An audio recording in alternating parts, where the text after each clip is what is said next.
పితా పుత్ర పవిత్రాత్మ నామమున ఆమేన్. హీ లిఫ్ట్స్, ఆయన లేవనెత్తును అనే ఈ ఆధ్యాత్మిక కార్యక్రమమునకు మిమ్మల్ని అందరినీ ప్రేమపూర్వకముగా ఆహ్వానిస్తున్నా. క్రీస్తునాథుని యందు ప్రియుల సహోదరి సహోదరులారా, ఈనాడు యావత్ ప్రపంచమంతటా క్రిస్మస్ పండుగ దినోత్సవాన్ని జరుపుకుంటూ ఉంది. వాక్య ధ్యానాంశంలోకి వెళ్ళే ముందు ఒక సంఘటనను ధ్యానం చేద్దాం, పరిశీలన చేద్దాం. నేను పసిప్రాయాలు ఉన్నప్పుడు క్రిస్మస్ పండుగకు పూజకు వెళ్ళినప్పుడు ఆ పండుగ దినాన ఆ రోజులలో ఆ సంవత్సరములో ఆ పసిప్రాయాలు ఉన్నప్పుడు మా విచారణ గురువు చెప్పినటువంటి ఒక స్టోరీ, ఒక సంఘటన ఈ క్రిస్మస్ పండుగకు దానికి అనుసంధానమైనటువంటి క్రిస్మస్ సందేశానికి అనుసంధానమైనటువంటి ఒక స్టోరీని, ఒక కథను ఆయన చక్కగా వివరించి ఉన్నాడు. అది ఇప్పటికి కూడా నన్ను ఎంతగానో ప్రభావితం చేస్తూ ఉంది, ఆలోచింపచేస్తూ ఉంది. అదేమిటంటే, ఒక రాజు తన యొక్క భటులతో, సామంతులతో, అనేక మంది పరివారముతో ఒక ఓడలో సముద్రములో ప్రయాణం చేస్తున్నాడు. ఆ రాజు తన మంత్రితో పిచ్చాపాటి మాట్లాడుతూ ఉన్నారు అనేకమైన విషయాల గురించి. ఇక దేవుడి విషయం వచ్చినప్పుడు ఆ దేవుని గురించి చెబుతూ, దేవుడు గొప్పవాడు, ఆయన ప్రేమమయుడు, ఆయన సర్వశక్తిమంతుడు, సర్వోన్నతుడు, దీవించేవాడు, ఆశీర్వదించేవాడు, క్షమించేవాడు, లేవనెత్తేవాడు. ఈ రీతిగా ఆ మంత్రి ఆ రాజుగారికి తెలియజేస్తున్నాడు. ఆ ప్రేమ ఎంత గొప్పదో ఓ రాజా, అందుకే ఆ ప్రేమను బట్టి దేవుడు తన కుమారుని ఈ లోకానికి పంపించాడు. ఆ ప్రేమను ఎంత దూరం తీసుకెళ్ళాడంటే, తన ప్రాణాన్ని అర్పించటానికి, తన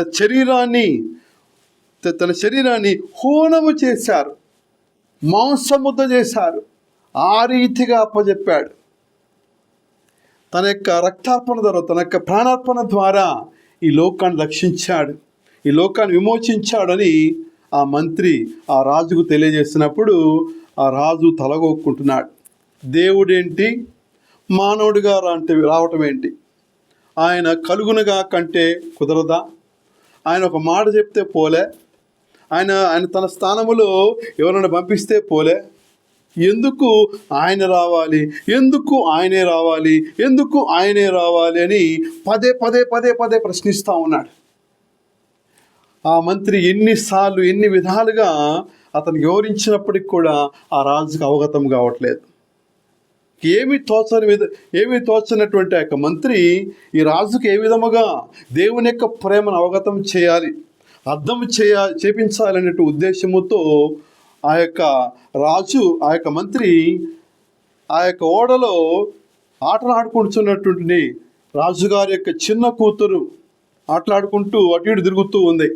ఆ కూతురుని ఒక్క ఉదుటున రెక్కలు పట్టుకొని, చేతులు పట్టుకొని సముద్రంలోకి విసిరేశాడు ఆ యొక్క మంత్రి. రాజు ఒక్కసారిగా ఆ సంఘటనకు నిర్ఘాంతపోయి, మాట్లాడలేక షాక్లో ఉండిపోయి, ఒక్కసారిగా సముద్రంలో దూకి కొట్టుకుపోతున్నటువంటి తన బిడ్డను తన యొక్క గుండెకు కౌగిలించుకొని ఆ యొక్క ఓడలోనికి పైకి తీసుకొచ్చాడు. పండ్లు పటపట కొరుకుతున్నాడు. ఇక మంత్రికి అర్థమైంది, ఇక నాకు చావు తప్పదు, ఇతను నన్ను శిరచ్ఛేదన గావిస్తాడని గజగజ వణికిపోతా ఉన్నాడు. ఆ రాజు పైకి వచ్చి ఆ మంత్రిని శిరచ్ఛేదన గావించండి, చంపివేయండి, ముక్కలుగా చేయండి, నా ఏకైక కుమార్తెను సముద్రంలో పడివేస్తాడా? నా ప్రాణాన్ని, నా గుండె చప్పుడుని సముద్రంలో పారవేస్తాడా? ఎంత ధైర్యం! ఇన్ని గుండెలని కోపముతో ఊగిపోతూ ఉన్నాడు. ఆదేశించాడు చంపమని, శిరచ్ఛేదన గావించమని. కానీ మంత్రి గజగజ వణుకుతూ, అయ్యా, ఆ పని చేసే ముందు ఒక్క నిమిషం నా ఒక్క మాట ఆలకించండి, తర్వాత మీ ఇష్టం వచ్చినట్టు చేయండి అని పలికాడు. సరే చెప్పు అని చెప్పేసి ఆ రాజు ఆజ్ఞాపించినప్పుడు, అయ్యా, ఓడలో ఇంతమంది భటులున్నారు, ఇంతమంది సామంతులు ఉన్నారు, ఇంతమంది నీకు పరిచారకులు ఉన్నారు, వీళ్ళందరినీ ఆజ్ఞాపిస్తే దూకుతారు కదా, చావమంటే చస్తారు కదా, ఇప్పుడు నన్ను ఆదేశించినట్టుగా తల నరుక్కోమన్నా నరుకుతారు కదా, నరుక్కోమని నరుక్కుంటారు, నరకమన్నా నరుకుతారు కదా. ఈ రీతిగా రాజు తలుచుకుంటే దెబ్బల కొదవా అన్న సామెత కూడా ఉంది కదా. ఇంతమంది ఉండగల వాళ్ళని ఆదేశించకుండా, వాళ్ళని దూకమనకుండా, వాళ్ళని రక్షించమని చెప్పకుండా నీవెందుకు దూకావయ్యా, నీవెందుకు నీ ప్రాణాలని అడ్డం పెట్టి దూకావయ్యా అని చెప్పేసి అన్నప్పుడు, మంత్రి, నా చుట్టూ ఎవరున్నారో కూడా నేను మర్చిపోయాను.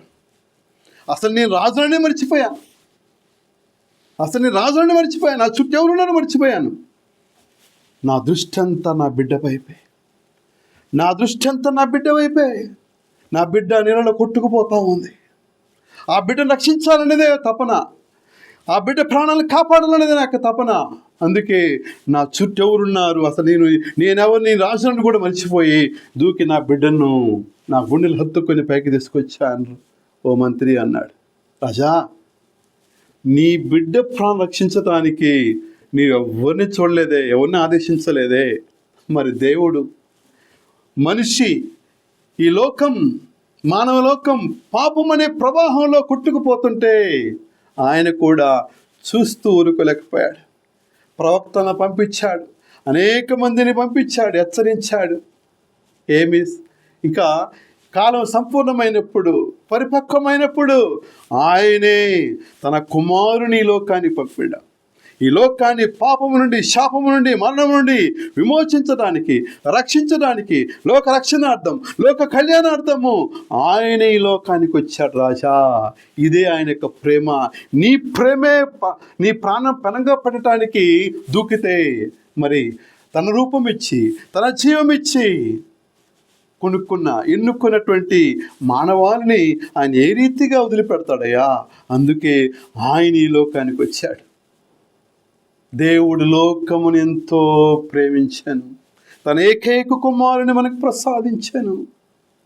ఆయన ప్రేమించాడు రక్షించటానికి, బ్రతికించటానికి, పాపము నుండి, శాపము నుండి, మరణం నుండి విమోచించటానికి ఆయన ఈ లోకానికి దిగి వచ్చాడు అని ఆ మంత్రి సెలవిచ్చాడు. ప్రియమైన సహోదరి సహోదరులారా, క్రీస్తు ఎందుకు ఈ లోకానికి వచ్చాడు?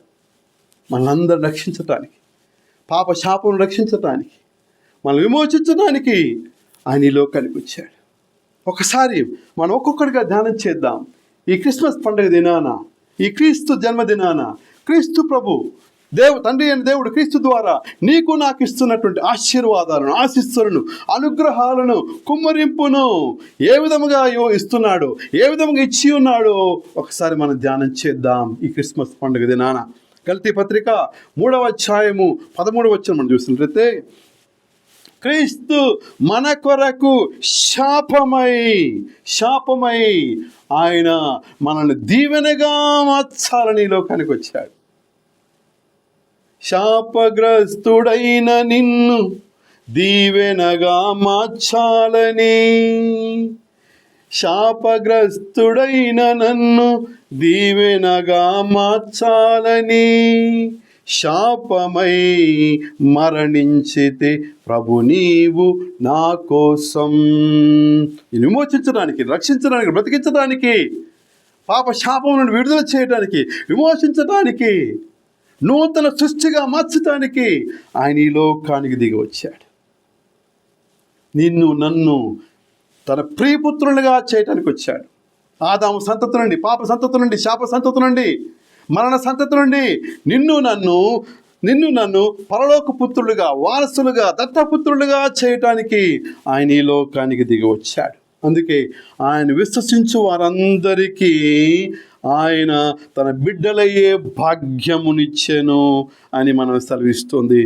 యోహాను శుభవార్తలో 1వ అధ్యాయంలో మనం చదువుతున్నాం. ఆయన విశ్వసించి, ఆయన అంగీకరించి వారందరికీ ఆయన తన బిడ్డలయ్యే భాగ్యమునిచ్చాడు. అందరికీ, యూదులను లేదు, అన్యులను లేదు, ఆ కులమ లేదు, ఈ కులమ లేదు, ఆ మతమని ఈ మతం లేదు. ఆయన ప్రేమించేవారు, ఆయన విశ్వసించేవారు, ఆయన విధేయించేవారు, ఆయన అంగీకరించేవారు అందరికీ ఆయన ప్రేమ, ఆయన రక్షణ, ఆయన కృప, ఆయన అనుగ్రహం, ఆయన విమోచన వారికి దొరుకుతుంది. దత్తపుత్రత్వం, వారసత్వం, పరలోక భాగ్యం, దేవుని యొక్క బిడ్డలయ్యే గొప్ప భాగ్యాన్ని నీకు నాకు ప్రసాదిస్తున్నాడు. యేసయ్య చెక్క ఇంటికి వచ్చినప్పుడు ఇతడును అబ్రహాము కుమారుడే అన్నాడు. ఇతడును అబ్రహాము కుమారుడే అని పలికాడు. పనికిరాని వాడు కాదు, తోసివేయబడినటువంటి వాడు కాదు, ఇతడు కూడా నా బిడ్డే, ఇతడు కూడా నా వారసుడే అన్నాడు. కనుక త్రోసివేయబడిన వాడు ఎవడు లేడు, తృణీకరించబడినటువంటి వాడు ఎవడు లేడు. ఆయన ప్రేమకు అందరూ పాత్రుడే, ఆయన కృపకు అందరూ పాత్రుడే, ఆయన అనుగ్రహానికి అందరూ పాత్రుడే, ఆయన రక్షణకు అందరూ పాత్రుడే. ఇది ఇవ్వటానికే క్రీస్తు ప్రభు ఈ లోకానికి దిగి వచ్చాడు. ప్రియ సహోదరి సహోదరులారా, లూకా శుభవార్త 2వ అధ్యాయము 7వ వచనం మనం చూసినట్లయితే, ఆయనను పశువుల తొట్టిలో పరుండబెట్టిరి. పశువుల తొట్టిలో పరుండబెట్టిరి. లోకరక్షకుడైన యేసు పశువుల తొట్టిలో ఆయన జన్మించాడు. పశువుల తొట్టిలో ఆయన పాన్పుగా చేసుకొని ఆయన పరుండి ఉన్నాడు. మరి అట్లాంటి క్రీస్తు ఒక నామకుడుగా, దిక్కులేనివాడుగా, ఏమి లేనివాడుగా, కడు దీనుడుగా, పేదవాడుగా వచ్చినటువంటి ఈ క్రీస్తు నీకు నాకు ఏమిస్తారంటున్నారు తెలుసా? లూకా శుభవార్త కీర్తన గ్రంథం 23వ అధ్యాయము 2వ వచనం మనకు సెలవిస్తుంది. పచ్చిక గల చోట్ల నన్ను ఆయన పరుండ చేయును, శాంతికరమైన జలముల యొద్దకు నన్ను నడిపించుకొని పోవును. ఆయన పశువుల తొట్టులో పరుండి ఉన్నాడు, కానీ నిన్ను నన్ను మాత్రము పచ్చిక గల చోట్ల పరుండ చేస్తాడట. శాంతికరమైనటువంటి జలముల యొద్దకు నడిపించుకొని పోవటానికి ఆయన నీకోసం నా కోసం ఈ లోకానికి వచ్చాడు.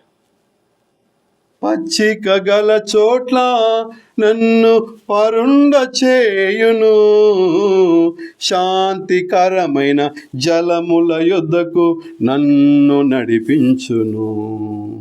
ప్రియ సహోదరి సహోదరులారా, ఇందు నిమిత్తం వచ్చాడు. నిన్ను నన్ను పచ్చిక గల చోట్లకు, శాంతికరమైన జలముల యొద్దకు తోడుకొని పోవటానికి, నడిపించటానికి, మెల్లగా అదిలించటానికి, తన రొమ్ము మీద పెట్టుకోవటానికి, తన భుజములు పానించుకోవటానికి, కట్టుకట్టడానికి, తన ఒడిలో మన సేద తీర్చటానికి, విశ్రాంతిని ఇవ్వటానికి, బడలేనికి ఇవ్వటానికి, తన దొడ్డిలో ఆయన సంరక్షించటానికి, కాపుదలు ఇవ్వటానికి, ప్రాణం పెట్టడానికి ఆయన ఈ లోకానికి వచ్చాడు. ప్రియ సహోదరి సోదరులారా, ఆయన చెంత నెమ్మది, ఆయన చెంత ఉపశమనం, ఆయన చెంత విశ్రాంతి, ఇది ఇవ్వటానికే ఆయన ఈ లోకానికి వచ్చాడు. పాపములో, చీకటిలో, నిషీధిలో, బానిసత్వంలో మగ్గుతున్నటువంటి ఈ లోకానికి తండ్రి అయిన దేవుడు తన కుమారుని ద్వారా ప్రసాదిస్తున్నటువంటి గొప్ప దొడ్డ భాగ్యం. లూకా శుభవార్త అదే వచనములో 2వ అధ్యాయం 7వ వచనములో ఆయన వారికి సత్రములో స్థలము లేదు, సత్రములో వారికి స్థలము లేదు అని వాక్యం సెలవిస్తుంది.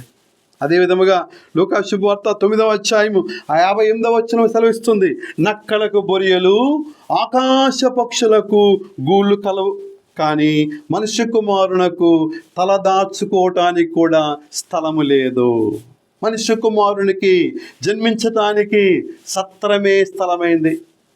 ఆకాశ పక్షుల గూళ్ళున్నాయి, నక్కల బొరియలున్నాయి, కానీ ఈ ప్రభువుకి స్థలము లేదు.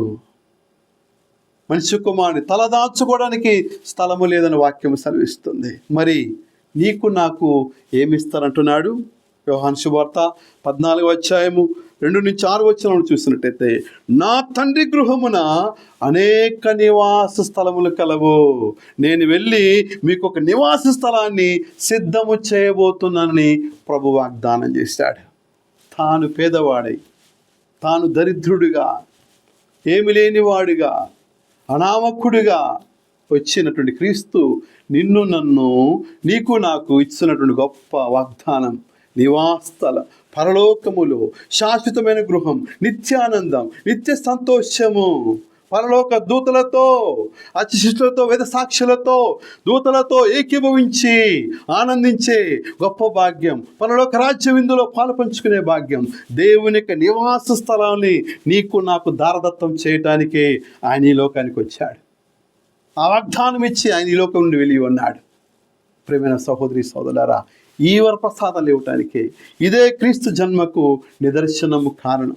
ఈ ఇవ్వటానికి, ఈ ఆశీర్వాదాలు ఇవ్వటానికి, ఈ దీవెనలు ఇవ్వటానికి, ఈ రక్షణ ఇవ్వటానికి, ఈ విడుదల ఇవ్వటానికి, ఈ మోచన ఇవ్వటానికి ఆయన పరము నుండి భూమికి దిగి వచ్చి ఉన్నాడు. ప్రియ సహోదరి సోదరులారా, ఇక యోహాను శుభవార్త 1వ అధ్యాయము 9వ వచనము చూసినట్టయితే, అది నిజమైన వెలుగు, ఆ వెలుగు లోకమునకు వచ్చి ప్రతి మానవుని వెలిగించుచున్నది అంటుంది. మరి ఆయన ఎక్కడ జన్మించాడు? వెలుగైన క్రీస్తు, లోకానికి వెలుగైన క్రీస్తు వెలుగులేని చోట్ల, చీకటిలో కడు దుర్భరమైన పరిస్థితుల్లో, ఏ సౌకర్యాలు లేవు,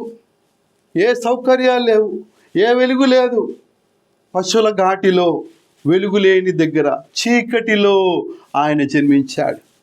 కానీ నీకు నాకు ఆయన ఏమిస్తుంటున్నాడు? ఆ వెలుగు లోకానికి వచ్చి ప్రతి మానవుని వెలుగుంచున్నది. ఏంటిదా వెలుగు? జీవపు వెలుగు. ఆ వెలుగు కలిగినటువంటి వాడు, ఆ వెలుగును ధరించినటువంటి వాడు, ఆ వెలుగులో జీవించువాడు ఏమైతాడు? తొట్టిల్లడు, కింద పడిపోడు, నాశనము కాడు, అపవాది గురి కాడు, చీకటికి సాదృశ్యమైనటువంటి పాపానికి, శాపానికి, అపవాది యొక్క తంత్రాలకు గురి కాడు, తొట్టిల్లడు, కింద పడిపోడు, అపవాదికి అతడు అమ్ముడు పోడు. నిజమైన వెలుగు, జీవపు వెలుగు, రగిలించే వెలుగు, దహింపు కలిగిన వెలుగు, దేవుని వైపుకు, పరలోక వైపు, పరిశుద్ధత వైపు, పవిత్రత వైపుకు అడుగులు వేసేది, ప్రసన్నత వైపుకు, దివ్య సన్నిధి వైపుకు, దివ్య సత్యపు ఛాయల వైపు నడిపించే వెలుగు, నిజమైన వెలుగు. ఇదే నిజమైన వెలుగు. ఆ వెలుగే లోకానికి అవతరించింది. యోహాను శుభవార్త 8వ అధ్యాయం 12వ వచనంలో దీన్నే మనం చదువుతున్నాం. లోకానికి వెలుగు నేనే, నన్ను అనుసరించువాడు అంధకారము నడవక జీవపు వెలుగును పొందుకుంటాడు. అంధకారము నడవక జీవపు వెలుగును పొందుకుంటాడని ప్రభు సెలవిస్తూ ఉన్నాడు. తాను అన్నీ కోల్పోయాడు, తను ఏమి లేనివాడుగా వచ్చాడు, కానీ నీకు అన్ని దయచేయటానికి వచ్చాడు, సమృద్ధిగా అవటానికి వచ్చాడు, జీవంతునిగా చేయటానికి వచ్చాడు, భాగ్యవంతునిగా చేయటానికి వచ్చాడు, ముక్తి పదం వైపు, పరలోక పదం వైపు నడిపించడానికి వచ్చాడు. అదేవిధముగా ఆయన పుట్టినప్పుడు పొత్తిగుడ్డలలో చుట్టబడ్డాడు. సౌకర్యాలు లేవు, పరుపులు లేవు, రూములు లేవు, షట్టర్స్ లేవు, ఏ సౌకర్యాలు లేవు. ఎండు గడ్డి, పొత్తిగుడ్డలలో ఆయన పరుండబెట్టబడ్డాడు. మరి ఆ దీన స్థితిలో జన్మించిన ఆ క్రీస్తు నీకు నాకు ఏమిస్తారంటున్నాడు? ఏ దీవెనలు, ఏ ఆశీర్వాదాలు ఇస్తారంటున్నాడు తెలుసా? కీర్తన 104 1 నుండి 2 వచనాలు చూసినట్లయితే, నా ప్రాణమా ప్రభువుని స్తుతింపుము, ప్రభు నీవు మిక్కిలి గనుడవు, నీవు ప్రాభ వైభవములను వస్త్రం వలె ధరించితివి, వెలుగును వస్త్రం వలె తాల్చితివి. వెలుగును ప్రాభ వైభవమును వస్త్రం వలె ధరించితివి, వెలుగును వస్త్రం వలె తాల్చితివి. మరి ఈ ప్రభువు పొత్తిగుడ్డలతో చుట్టబడినటువంటి ఈయన ఏ వస్త్రాన్ని ఇస్తానంటున్నాడు? నీకు నాకు. ఆయన ఏ పొత్తిగుడ్డలు చుట్టబడ్డాడు. మరి నిన్ను నన్ను ఏ వస్త్రంతో కప్పుతానంటున్నాడు? ఏ వస్త్రంతో చుట్టుతా అంటున్నాడు? రక్షణ అనే వస్త్రం, నీతి అనే వస్త్రం, ఆనందం అనే వస్త్రంను నీకు నాకు ధరింప చేయటానికి వచ్చాడు. రక్షణ, నీతి, ఆనందం అనేటువంటి వస్త్రాన్ని నీకు నాకు ధరింప చేయటానికి వచ్చి ఉన్నాడు. జ్ఞానస్నానం సమయంలో గురువు తెలుపు వస్త్రం ఇస్తాడు. ఇది మన క్రైస్తవ ఘనత గుర్తు. మహిమ వస్త్రము, నీతి వస్త్రము, పవిత్ర వస్త్రము, మచ్చ లేకుండా, మరక లేకుండా, ముడత లేకుండా, దివ్యముగా, పదిలముగా కాపాడుకో నీ ఆత్మీయ జీవితాన్ని పదిలముగా కాపాడుకో. దేవునిలో సంగమయ్యేంత వరకు పవిత్రముగా, పరిశుద్ధముగా దీన్ని కాపాడుకో, నీ జీవితాన్ని, నీ ఆత్మీయ జీవితాన్ని. కనుక నీకు నాకు రక్షణ, నీతి, ఆనందమని వస్త్రాన్ని ధరింప చేయటానికి వచ్చాడు. ఆయన పుత్తి గుడ్డల్లో చుట్టబడిన ఆ ప్రభువు నీకు నాకు మహిమ అనే వస్త్రాన్ని కప్పటానికి, నీతి అనే వస్త్రాన్ని కప్పటానికి, ఆనందం అనే వస్త్రాన్ని ధరింప చేయటానికి నీకు ఈ లోకానికి ఆయన తెంచి వచ్చి ఉన్నాడు. ప్రియ సహోదరి సహోదరుడా, తాను కోల్పోయి నిన్ను భాగ్యవంతులు చేయడానికి వచ్చాడు. తాను పేదవాడయి నిన్ను లేవనెత్తడానికి వచ్చాడు ఈ లోకానికి. ఇదే ప్రభు యొక్క ప్రేమ, తండ్రి ప్రేమ కుమారుని ద్వారా నీకు నాకు చూపిస్తూ ఉన్నాడు. అదే రీతిగా అందరూ, ఈ లోకమంతా ఎదురు చూసింది లోకరక్షకుడు ఎలా వస్తాడని. ఈ లోకం ఎదురు చూసింది రాజభవనంలో జన్మిస్తాడని, గొప్ప మేడల్లో, భవంతుల్లో, కోటల్లో, గోడల్లో జన్మిస్తాడని ఆయన గురించి కళ్ళగనింది. కానీ ఆయన ఎక్కడ జన్మించాడు? ఒక పేదవాడి కుటుంబంలో జన్మించాడు. వడ్రంగి కుటుంబంలో జన్మించాడు. కడు పేద స్థితిలో జన్మించాడు. పేద కుటుంబంలో ఆయన జన్మించాడు. ఎందుకు ఆయన పేద కుటుంబంలో జన్మించాడు? కొరింథీయులకు రాసిన 2వ లేఖ 8వ అధ్యాయము 9వ వచనములో చూసినట్లయితే, మన యేసుక్రీస్తు ప్రభు కృప ఎట్టిదో మీరు ఎరుగుదురు కదా. తాను భాగ్యవంతుడై ఉండి కూడా తన పేదరికం వలన మిమ్ము భాగ్యవంతులుగా చేయటానికి ఆయన నిరుపేద అయ్యను. నిన్ను నన్ను భాగ్యవంతులుగా ఉన్నత స్థితిలో ఉంచటానికి ఆయన పేదవాడయ్యాడు. సర్వము కోల్పోయాడు, సమస్తము కోల్పోయాడు. ఆయనకంటూ ఏమీ లేదు, ఏమి లేనివాడుగా వచ్చాడు. రిక్తహస్తాలతో వచ్చాడు. సొంత ఇల్లు లేదు, వాహనము లేదు, జీబులు లేవు, కారులు లేవు, ఏమి వాహనాలు లేవు. చివరికి సొంత సమాధి కూడా లేదు. ఎలా వచ్చాడో? పేదవాడిగా వచ్చాడు, నిరుపేదగా వచ్చాడు, ఏమి లేనివాడిగా వచ్చాడు. ఆయనకంటూ ఏమీ లేదు. పోయేటప్పుడు కూడా ఆయన ఏమీ లేకుండా, చివరికి ఒంటిమైన బట్టలు కూడా ఆయనను లాగివేసుకుని ఉన్నారు. నిరుపేదగా వచ్చాడు నిన్ను నన్ను భాగ్యవంతులుగా చేయటానికి, డిగ్నిఫైడ్గా, పరలోక పౌరులుగా, పరలోక వారసులుగా, బిడ్డలుగా చేయటానికి, బిడ్డా అని పిలవటానికి వచ్చాడు. నీవు నా పుత్రుడు అని చెప్పటానికి, నీవు నా వారసుడువు, నేను ఎన్నుకున్నాను, నా కుమారుని యొక్క రక్తము చేత, విలువైన రక్తము చేత కొనబడ్డా, నిన్ను కొని ఉన్నానని చెప్తున్నాడు. ప్రియమైన సహోదరి సోదరా, ఈ క్రిస్మస్ సందేశం నీకు ఇస్తున్నట్లు గొప్ప భాగ్యాలు, వాగ్దానాలు, ఆశీర్వాదాలు, దీవెనలు. ప్రియ సహోదరి సోదరా, నేను భాగ్యవంతునిగా చేయడానికి, నేను పాపంలో వదిలిపెట్టలేదు, నేను శాపంలో వదిలిపెట్టలేదు, నేను మరణంలో వదిలిపెట్టలేదు, నేను బానిసగా పెట్టలేదు, నేను స్వతంత్రునిగా చేశాడు. పిశాచ రాజ్యము నుండి, అపవాది తంత్రాల నుండి, మరణ సంకటము నుండి నేను విడుదల చేస్తున్నాడు, విమోచించి ఉన్నాడు. నేను గొప్పవాడిగా, పరలోక పౌరుడిగా, పరలోక వారసుడిగా చేశాడు, భాగ్యవంతునిగా లేపి ఉన్నాడు. ప్రియ సహోదరి సోదరా, ఇక చివరిదిగా ఆయన పశువుల శాలలో దుర్గంధములో జన్మించాడు. పేడ, రొచ్చు, ఆ యొక్క మూగ జీవాల మధ్య ఆయన ఆ దుర్గంధములో జన్మించాడు. ఎందుకు?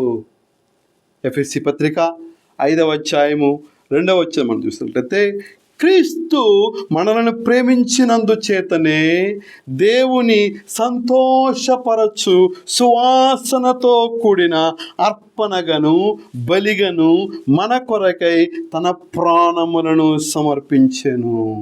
ఆయన దుర్గంధములో జన్మించి మన కొరకు, మనందరి కొరకు ప్రాణార్పణ చేశాడు. దేవునికి సుగంధముగా, దేవునికి సువాసనిచ్చే విధేయత, తగ్గింపుతో కూడినటువంటి అర్పణగా, బలిగా, ఆ త్యాగ బలి ద్వారా, ఆ విధేయత అర్పణ ద్వారా, ఆత్మార్పణ ద్వారా, ఆ బలి సమర్పణ ద్వారా, లోక రక్షణార్థం అర్పించినటువంటి ఆ బలి ద్వారా దేవునికి ఇంపైన బలి, సువాసనిచ్చే బలిగా, అర్పణగా తయారయ్యాడు.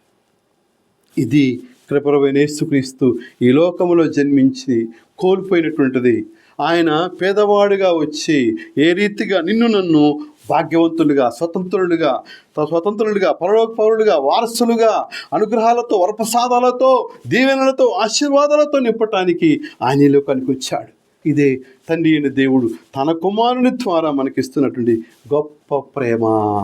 జీవనిచ్చుటకును దాన్ని సమృద్ధిగా ఇచ్చుటకు వచ్చి ఉన్నానని యోహాను శుభవార్త 10వ అధ్యాయం 10వ వచనంలో సెలవిస్తున్నాడు. సమృద్ధిగా, పూర్తిగా ప్రేమను, జీవాన్ని, రక్షణను, వరప్రసాదాలను, అనుగ్రహాలను, ఆశీర్వాదాలను, కుమ్మరింపును నిండుగా ఇవ్వటానికే తండ్రి దేవుడు తన కుమారుని మనందరి కోసం పంపించి ఉన్నాడు.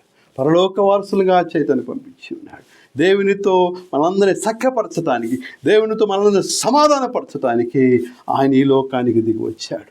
ప్రేమ, శాంతి, సమాధానము నిండుగా మనకు దయచేయటానికి, ప్రేమ సామ్రాజ్యాన్ని నెలకొల్పటానికి, శాంతి సామ్రాజ్యం నెలకొల్పటానికి, సమాధాన రాజ్యం నెలకొల్పటానికి, పరలోక రాజ్య స్థాపన చేయటానికి ఆయన ఈ లోకానికి దిగి వచ్చాడు. పరలోక పౌరులుగా మనల్ని చేర్చడానికి ఆయన ఈ లోకానికి వచ్చి ఉన్నాడు. ఇదే క్రీస్తు ప్రభు మనందరికి ఇస్తున్నటువంటి ఆశీర్వాదాలు, దీవెనలు ఈ పండుగ దినాన. ప్రియమైన సహోదరి సోదరులారా, మరి దీనిని నీవు పొందుకుని ఉన్నావా? ఈ ఆశీర్వాద అనుగ్రహాలకు నువ్వు పాత్రుడివేనా? అనుగ్రహ పరిపూర్ణురాలా, నీకు శుభము. అనుగ్రహ పరిపూర్ణురాలా, సర్వోన్నత శక్తి ఆవరించినటువంటి ఓ స్త్రీ అని పలికి ఉన్నాడు. మరియా ఇన్ని ఆశీర్వాదాలు పొందుకుంది, ఇన్ని దీవెనలు పొందుకుంది, ఇన్ని వరప్రసాదాలకు ఆమె అర్హతను సాధించింది. మరి క్రీస్తు నీ జీవితంలో జన్మించడానికి, క్రీస్తు నీ హృదయంలో జన్మించడానికి, నీ కుటుంబంలో జన్మించడానికి, క్రీస్తు బిడ్డగా, వారసుడుగా ఉండటానికి, ఈ ఆశీర్వాద అనుగ్రహాలు, ఈ పరంపర, ఈ కుమ్మని పొందుకోవడానికి నీవు అర్హతను సాధించుకున్నావా? వాటిని పొందుకున్నావా? ఆ పొందుకునే భాగ్యాన్ని నీవు ఆ ప్రయత్నంలో ఉన్నావా? పరుగులో ఉన్నావా? ప్రయాసలో ఉన్నావా?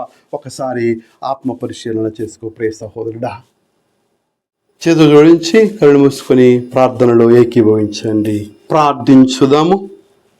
ప్రేమమయుడైనాము మా పరలోక తండ్రి, ఈ పవిత్ర క్రిస్మస్ దినాన మా మధ్యకు శిశువైన యేసు ప్రభువుగా వచ్చి దేవుడు మనతో ఉన్నాడు అని మాకు తెలియజేస్తున్నందులకు మీకు మా కృతజ్ఞతాస్తుతులు, స్తోత్రములు చెల్లిస్తున్నా. చీకటి లోకములో వెలుగుగా, నిరాశలో ఆశగా, పాపములో చిక్కుకున్న మానవులకు రక్షణగా బెత్లెహేము పశువుల పాకలో జన్మించిన యేసు ప్రభువును మేము హృదయపూర్వకముగా ఆహ్వానిస్తున్నాం. ప్రభువా, మా హృదయాలను శుభ్రపరిచి వినయముతో, ప్రేమతో, క్షమతో నింపండి. మా కుటుంబాలలో శాంతిని, సమాజములో ఐక్యతను, లోకమంతటిలో నీ ప్రేమను విస్తరింప చేయుటకు మమ్మల్ని సాధనాలుగా వినియోగించండి. ప్రభువా, ఈ క్రిస్మస్ ఆనందం మా జీవితం అంతా నిలిచి ఉండినట్లు నీ కృపను మాపై కుమ్మరించండి. మా ప్రభువైన క్రీస్తు ద్వారా ఈ మనవి చేయుచున్నాము. ఆమేన్. ప్రభు మీతో నుందురుగాక, మీ ఆత్మతో నుందురుగాక. సర్వశక్తి గల సర్వేశ్వరుడు తా పుత్ర పవిత్ర ఆత్మ ఆశీర్వదించి కాచి కాపాడుదురుగాక. ఆమేన్. మీ అందరికీ క్రీస్తు జయంతి శుభాకాంక్షలు, దేవుని యొక్క దీవెనలు చెల్లిస్తున్నా. ఈ ఆత్మీయ సందేశం మిమ్మల్ని, మీ జీవితాలను, మీ కుటుంబాలను బలపరిచినలా ఈ ఆత్మీయ సందేశాన్ని ఇతరులతో పంచుకోగలని, షేర్ చేయగలగని, మరిన్ని ఆత్మీయ సందేశాల కోసం ఈ ఛానల్ సబ్స్క్రైబ్ చేసుకోగలని మనవి. God bless you.